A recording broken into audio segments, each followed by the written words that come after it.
শেখ মুজিবের ছবি অপসারণ করা হয়েছে বঙ্গভবনের দরবার হল থেকে। এই অপসারণের পর থেকেই অনেক আলোচনা। ইনফ্যাক্ট অপসারণের পর না, অপসারণের আগে আমাদের মনে থাকার কথা যে আমাদের সামনে এই ছবিটা এসছে, তিনজন নতুন উপদেষ্টা, জনাব মুস্তফা সরোয়ার ফারুকী, জনাব বশিরউদ্দিন আকিজ এবং মাহফুজ আলম। তারা যখন শপথ নেন তখন বড় যে ফ্রেম তাতে দেখা যায় তাদের মাথার উপরে শেখ মুজিবুর রহমানের ছবি আছে। এটা নিয়ে তীব্র আলোচনা সমালোচনা ছড়িয়ে পরে সেটা সরানো হয়েছে এবং তারপর বিএনপির যুগ্ম মহাসচিব জনাব রুহুল কবির রিজভী সেটার প্রতিবাদ করা এবং তার বক্তব্য থেকে আবার সরে আসা, সব কিছু মিলে অনেক নাটকীয় ঘটনা ঘটলো এই ছবিটা নিয়ে। এতে খুব স্বাভাবিকভাবে আমরা অনেকে এনগেজড হয়েছি এবং এটার ইম্প্যাক্ট আলোচনা করছি। আমিও এই বিষয়ে কয়েকটা কথা একটু বলতে চাই। প্রথম যে ঘটনাটা ঘটলো, যখন তারা শপথ নিচ্ছিলেন তখন দেখা যায় মুজিবের ছবি দরবার হলে আছে, দরবার হলে থাকার কথা। আমরা অনেকে হয়তো জানি, আমি একটু জানিয়ে রাখি, যে কারণে হয়তো কেউ সমালোচনা আবার শুরু করবেন সংবিধান রাখা নিয়ে, সেটাই আসছি। সংবিধান মতোই মুজিবের প্রতিকৃতি থাকার কথা। 4 ক, জাতির পিতা বঙ্গবন্ধু শেখ মুজিবুর রহমানের প্রতিকৃতি রাষ্ট্রপতি, প্রধানমন্ত্রী, স্পিকার ও প্রধান বিচারপতির কার্যালয় এবং সকল সরকারি ও আধা সরকারি অফিস, স্বায়ত্তশাসিত প্রতিষ্ঠান, সংবিধিবদ্ধ সরকারি কর্তৃপক্ষের প্রধান ও শাখা কার্যালয়, সরকারি ও বেসরকারি শিক্ষা প্রতিষ্ঠান, বিদেশে অবস্থিত বাংলাদেশের দূতাবাস ও মিশন সমূহে সংরক্ষণ ও প্রদর্শন করিতে হইবে। এটা পঞ্চদশ সংশোধনী, কুখ্যাত পঞ্চদশ সংশোধনীর কথা আমরা জানি, সেটার মাধ্যমে এটা যুক্ত করা হয়েছে। সুতরাং এটা সাংবিধানিক যে মুজিবের ছবি থাকতে হবে এবং এটা সরিয়ে ফেলা অসাংবিধানিক কাজ হয়েছে। আসবো সে জায়গায়। সুতরাং মুজিবের ছবি এতদিন ছিল এবং আমরা জানি বেশ কয়েকজন উপদেষ্টার অফিসেও মুজিবের ছবি টাঙানো ছিল। তারপর যেটা হলো, যখন প্রচুর সমালোচনা হলো তখন নতুন একসময় যিনি প্রধান উপদেষ্টার বিশেষ সহকারী ছিলেন, তিনি উপদেষ্টা হিসেবে শপথ নিয়েছেন জনাব মাহফুজ আলম। সেই ছবি সরিয়ে নিজে সেটার সামনে দাঁড়িয়ে স্ট্যাটাস দিয়েছেন যে দেরি হলেও কাজটা করা হয়েছে, মুজিবের ছবি অপসারণ করা হয়েছে। এটা নিয়ে আমাদের দুপক্ষ ডিবেটে জড়িয়ে পড়ি। বলা বাহুল্য, সরানোর পক্ষে আমাদের মতামত অনেক বেশি ছিল, আবার কেউ কেউ বলার চেষ্টা করছিলেন যে এই জিনিসগুলোকে নিয়ে এই মুহূর্তে বা এখনই এই আলাপটা সামনে আনার দরকার ছিল না, এবং মুজিবকে শেখ হাসিনার চাইতে ডিটাচ করে দেখার চেষ্টা। মুজিবের কিছু ব্যাপারকে তো আলাদা করে দেখা যেতেই পারে, সেটা অন্য আলোচনা, সেটা পরে আসছি। সেটা না করে এই অ্যাগ্রেসিভ অ্যাটিটিউডগুলো দরকার ছিল না। কেউ কেউ বলছেন পঞ্চদশ সংশোধনী যেহেতু চ্যালেঞ্জড হয়েছে, আমরা সত্যিকার অর্থে এভাবে আদালত কি করবে সেটা আমাদের জন্য বলা সহজ না, কিন্তু এই সংশোধনীটা এত বেসিক সব রুলস এবং নর্মস ভঙ্গ করেছে যে এটা আসলে থাকার কোনো কারণ নাই। তাই এটা যদি বাতিল হয়ে যায়, 4 ক বাতিল হয়ে যাবে, মুজিবের প্রতিকৃতি এমনিতেই অপসারিত হয়ে যাওয়ার কথা। তাতে আর এইটা নিয়ে এই আদেশের বলে, ওই সংবিধান সংশোধনের বলেই এটা হয়ে যাবার কথা ছিল, কিন্তু এটা করে প্রিম্যাচিওরলি করা হলো। আবার কেউ কেউ বলছেন যে এই সংবিধানের দিকে তাকাতে হবে কেন, এটা অনেকে বিপ্লব বলতে পছন্দ করেন। এখানে মুজিবের সব প্রতিকৃতি, সব ভাস্কর্য যখন বিভিন্ন জায়গায় ভেঙে চুরে চুরমার করে দেওয়া হয়েছে, এবং মুজিব, আমি একটা ব্যক্তি মুজিব আছেন এবং বিশেষ করে 71-এর পূর্ববর্তী যে মুজিব আছেন তার আলোচনা আমাদের মুক্তিযুদ্ধের ইতিহাসে তো আছেই। তো সেটাকে যদি আমরা অ্যাটলিস্ট শেখ হাসিনার সিম্বল হিসাবে ভেঙে ফেলি, তো এই ছবিগুলো কেন অপসারণ করব না? তীব্র বিতর্ক ছড়িয়ে পড়েছিল। প্রাথমিকভাবে জনাব রুহুল কবির রিজভী সমালোচনা করেছেন। তিনি সমালোচনা করে এমনকি এটাও বলেছেন, 1975 সালের 15ই আগস্টের পর খন্দকার মুশতাক বঙ্গভবন থেকে শেখ মুজিবের ছবি নামিয়ে দিয়েছিল, কিন্তু জিয়াউর রহমান রাষ্ট্রপতি হওয়ার পর তিনি আবার শেখ মুজিবের ছবি পুনঃস্থাপন করেছিলেন। উনি বলছেন, আজকে আমি খবরে পড়েছি বঙ্গভবন থেকে শেখ মুজিবের ছবি নামানো হয়েছে। দেখুন, সময় তো সবসময় একরকম যায় না, ইতিহাসে যার যতটুকু অবদান সেটা থাক। আমরা স্বাধীনতার পর শেখ মুজিবুর রহমানের অনেক অন্যায় ও দুঃশাসন দেখেছি, তারপরও তো সেটা ছিল, তার ছবিটা ছিল। আমি মনে করি তার ছবিটা নামিয়ে ফেলা উচিত হয়নি। কিন্তু এখানে কিন্তু কতগুলো গুরুত্বপূর্ণ কথা রিজভী সাহেব বলছেন। আমাদের জাতীয় জীবন ও জাতীয় ইতিহাসের আন্দোলনে তার যতটুকু অবদান স্বীকার করা হোক। আমরা আওয়ামী লীগের মতো সংকীর্ণ নই, আমরা ছোট মনের নই, সেই জন্য বলছি শেখ মুজিবের ছবি নামানো উচিত হয়নি। বলা বাহুল্য, এরপর অনেকে তীব্র ক্ষোভে ফেটে পড়েন যে এই বিদ্যমান বাস্তবতায় দাঁড়িয়ে তার এই ধরনের মন্তব্য, এবং এটাকে কেউ কেউ আওয়ামী পুনর্বাসন হিসাবে ট্যাগ করতে চেয়েছেন। আমি তার বক্তব্য তো পুরোটা পড়লাম এই কারণে, তার বক্তব্যের মধ্যে মূল স্পিরিটটা হয়তো আমরা ধরতে পারবো। তিনি আওয়ামী লীগ পুনর্বাসন করবেন সেটাকে এইভাবে দেখা ঠিক না, যদিও নানা জায়গা থেকে এখন বিএনপি এবং আওয়ামী লীগকে একসাথে যুক্ত করে স্টিগমাটাইজ করার চেষ্টা করা হচ্ছে, ফলে খুব স্বাভাবিকভাবে খুব দ্রুত জনাব রিজভী তার অবস্থান থেকে সরে এসে তিনি সেটার জন্য ভুল স্বীকার করেছেন, এবং যেভাবে গায়ের জোরে এটা করা হয়েছে, ইয়াস ইট ইজ রাইট, যে পঞ্চদশ সংশোধনী একটা অত্যন্ত অন্যায় সংবিধান সংশোধনী, সেটার মাধ্যমে অন্তর্ভুক্ত হয়েছিল সেটাকে উল্লেখ করেছেন, এবং সেই কারণেই এটার বিরোধিতা তিনি করছেন। ফলে আমরা বলতে পারি যে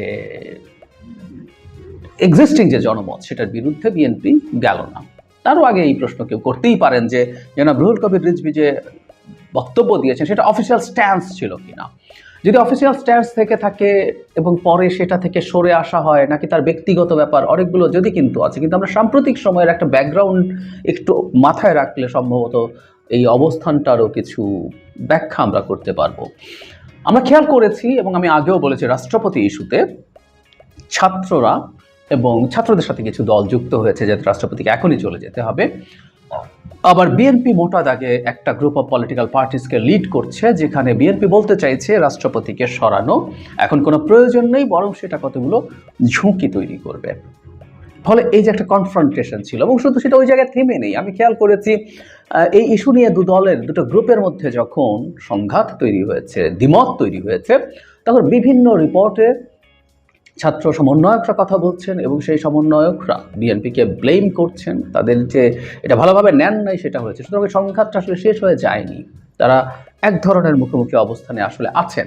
সেইটার পরিপ্রেক্ষিতেই যেহেতু ছাত্রদের জায়গা থেকে এরকম একটা পদক্ষেপ নেওয়া হয়েছে, বিএনপি সেখানে পাল্টা একটা অবস্থান নেওয়ার চেষ্টা করছে কিনা এই ইন্টারপ্রিটেশন কেউ করতে পারত, এবং এটা খুবই লজিক্যাল হতো না। রাজনীতিতে একটা কথা মনে রাখতে হবে, রাজনীতিতে যারা যা যা করেন, সামনে যা যা বলেন, তার চাইতেও আরও অনেক কিছু ভেতরের ব্যাপার আছে।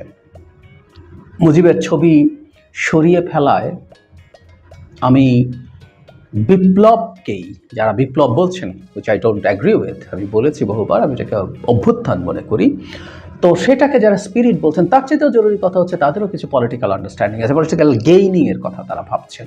নানা ক্ষেত্রে তারা আসলে দেখাতে চান যে তারা ম্যাটার করেন, সেই মেসেজ। আবার বিএনপি যখন এটাকে রাখার কথাও বলছে, তাতে যে ব্যাখ্যা আমরা প্রাথমিকভাবে রিজভী সাহেবের কাছ থেকে শুনেছিলাম, তার ভেতরে আসলে অনেক ব্যাপার থাকে। ওই যে বলছি, ভেতরে ব্যাপারটা এইরকম হবারই খুবই সম্ভাবনা আছে। কিভাবে আমরা দেখব? আমি আমার টেকের কথা যদি বলি, শেখ মুজিবুর রহমানের প্রত্যেকটা ভাস্কর্য যখন ভাঙা হয়েছে, ধরে ধরে খুঁজে খুঁজে, আমাদের ওই যে সময়টা ছিল, ওই সময়টার মধ্যে এই জিনিসগুলো ইনস্ট্যান্টলি, যখন একটা স্বৈরাচারের নিপীড়নে আমরা দীর্ঘ সময় ছিলাম, তাকে পালিয়ে যেতে হয়েছে, তখন এই ভাঙাগুলোকে আমরা অনেকেই এটা হয়েছে যে এটা আসলে শেখ হাসিনার যে দুঃশাসন, দুর্নীতি, অপশাসন, অসভ্যতা, বর্বরতা, তার সিম্বল। শেখ মুজিবকে সামনে রেখে উনি তার ন্যারেটিভ নির্মাণ করার চেষ্টা করেছিলেন। সুতরাং এগুলো ভেঙে ফেলা মানে আসলে ওটাকে ভেঙে ফেলা। মুজিবের প্রতি এটাও সত্য যে মুজিবের মৃত্যু যখন হয়েছে, সেই সময় উনি অত্যন্ত অজনপ্রিয় মানুষে পরিণত হয়েছিলেন। তিনি একটা রাষ্ট্রের শাসক হিসেবে, বিশেষ করে একটা যুদ্ধ করে স্বাধীন হওয়া রাষ্ট্রের সরকার প্রধান হিসেবে অত্যন্ত বাজেভাবে দেশ চালিয়েছেন। সুতরাং তার প্রতি মানুষের শেষ ইমোশন ওয়াজ ভেরি নেগেটিভ, কোনো সন্দেহ নাই। অ্যাজ এ হোল মুজিবকে যদি আমরা ব্যক্তি হিসেবে বিবেচনা করি, এই নেগেটিভসগুলো আসবেই, তাও ঠিক আছে। কিন্তু এটাও ফ্যাক্ট যে যেটা যারা রিজভী বোঝানোর চেষ্টা করছেন, যে মুক্তিযুদ্ধের সময় মুক্তিযুদ্ধের যে ইতিহাস, এটা নিয়ে আমি বহুবার এর মধ্যে কথা বলেছি, আর আজকে রিপিট করছি না। সেই ইতিহাসে মুজিব স্বাধীনতা না চাইলেও আমাদের মুক্তিযুদ্ধের ইতিহাসের শেখ মুজিবুর রহমান অত্যন্ত না, এভাবে বলাই বেটার, সবচেয়ে গুরুত্বপূর্ণ নাম। এবং আমরা অনেকেই এখন যে ফাউন্ডিং ফাদার্সের কথা বলছি, তার মধ্যে তিনি সবচেয়ে সিগনিফিক্যান্ট ফাউন্ডিং ফাদার্স, অনেকের মধ্যে তিনি তো থাকবেনই, এবং সবচেয়ে সিগনিফিক্যান্ট হিসাবেও আমরা তাকে অনেকে রাখতে চাইবো, অনেকেই রাখবেন। সো ওই ইতিহাসটুকু থাকবে। সুতরাং এই ছবি সরিয়ে ফেলায় মুজিব বাতিল হয়ে যাবেন বা খারিজ হয়ে যাবেন, আসলে তা না। কিন্তু এই ছবি সরিয়ে ফেলায় বরং এই আলাপটা আসলে যেটা হয়েছিল, যে এই মুহূর্তে অন্তত শেখ মুজিবুর রহমান এবং বিশেষ করে শেখ হাসিনা তার বাবাকে যেভাবে ব্যবহার করেছেন, সেই ব্যবহারের যে রিয়াকশন আমরা সেটা হিসেবেই দেখতে পারি। কারণ আমি দেখেছি, আমি ব্যক্তিগতভাবে যখন কথা বলেছি এই ছবি নিয়ে অনেকেই প্রশ্ন তুলেছেন। সুতরাং জনগণের যে ইমোশন আছে, জনগণের যে আবেগ আছে, চাওয়া আছে, সেটা পূর্ণ হলো, এটা নট ব্যাড। কিন্তু ওই যে বললাম, পঞ্চদশ সংশোধনী বাতিল হলে এটা কনস্টিটিউশনালি বাতিল হয়ে যেতে পারতো। কিন্তু বাংলাদেশে কিন্তু এই মুহূর্তে একটা ডিবেট দুটো পক্ষের মধ্যে আছে। একটা পক্ষ মনে করছেন কনস্টিটিউশনকে ছুঁড়ে ফেলে দেওয়া উচিত এবং এটাকে ডিফাই করা উচিত, সব ক্ষেত্রে এটার বাইরে যাওয়া উচিত। আবার কেউ কেউ মনে করেন যে না, সংবিধান থাকা উচিত এবং এই সরকার যেহেতু কনস্টিটিউশনাল ফ্রেমওয়ার্কের মধ্যে আছে, কারণ মনে হতেই পারে যে 15th অ্যামেন্ডমেন্ট বাতিল হলে তো এই মুজিবের এই ছবির ব্যাপারটা এমনিই চুকে বুকে যেত, তাহলে আর এই ঝামেলাটার প্রয়োজন ছিল না। ওটা বাতিল হলে এটা তখন সিস্টেম্যাটিকলি নেমে যেত, কারণ ওইটা তখন কনস্টিটিউশনে নাই। কিন্তু ওই যে বললাম, এখানেও রাজনীতি আছে, দুটো গ্রুপেরই রাজনীতি আছে, যে সংবিধান আছে কি নাই। আবার সংবিধান রেখেও সংবিধানের অবাধ্য হওয়া যাবে না, তাও না। এটা নিয়ে আমি অনেকবার কথা বলেছি। আমাদের যে সরকারটা গঠিত হয়েছে বা ভবিষ্যতে আরও বেশ কিছু জিনিস এই সরকার করতে হবে, যেগুলো অটোমেটিকলি এক্সিস্টিং সংবিধানের বাইরে গিয়ে দাঁড়াবে। যদি তাই হয়ে থাকে এবং ভবিষ্যতে আমাদের যে সংসদ গঠিত হবে তাকে এটা র্যাটিফাই করতে হবে, তো সুতরাং এটা সংবিধানের বাইরে যদি ঘটেও থাকে, তাতে সংবিধান খারিজ হয়ে গেছে, বাতিল হয়ে গেছে, ব্যাপারটা তাও না। তো সব কিছু মিলে দিস ইজ দ্য সিচুয়েশন। কিন্তু ওই যে বললাম, এই মুহূর্তে প্রত্যেকটা বিষয়ে এটার মূল টেক অ্যাওয়ে যেটা, আমরা আসলে বিভক্ত হচ্ছি, ক্রমাগত বিভক্ত হচ্ছি, এবং বিভক্ত হওয়ার সমস্যা নেই। আমরা গণতন্ত্রে দ্বিমত থাকবে, মতদ্বৈততা থাকবে, কিন্তু আমাদের এই বিভক্তিটা অত্যন্ত অ্যাগ্রেসিভ হয়ে যাচ্ছে। আমরা এক পক্ষ আরেক পক্ষকে খারিজ করে দেওয়ার চেষ্টা করছি। এক পক্ষ যদি এই ধরনের, ধরুন বিএনপি যখন এই ধরনের কথা বলছে, আরেক পক্ষ তাকে আওয়ামী লীগ হয়ে গেছে, আওয়ামী লীগের সাথে পুরোপুরি ট্যাগ করে ফেলছে বলে বলছি। আবার আরেক পক্ষ যারা এটাকে এভাবে ফেলে দিতে চাইছে, তারাও তাদেরকে পাল্টা আক্রমণ করছি।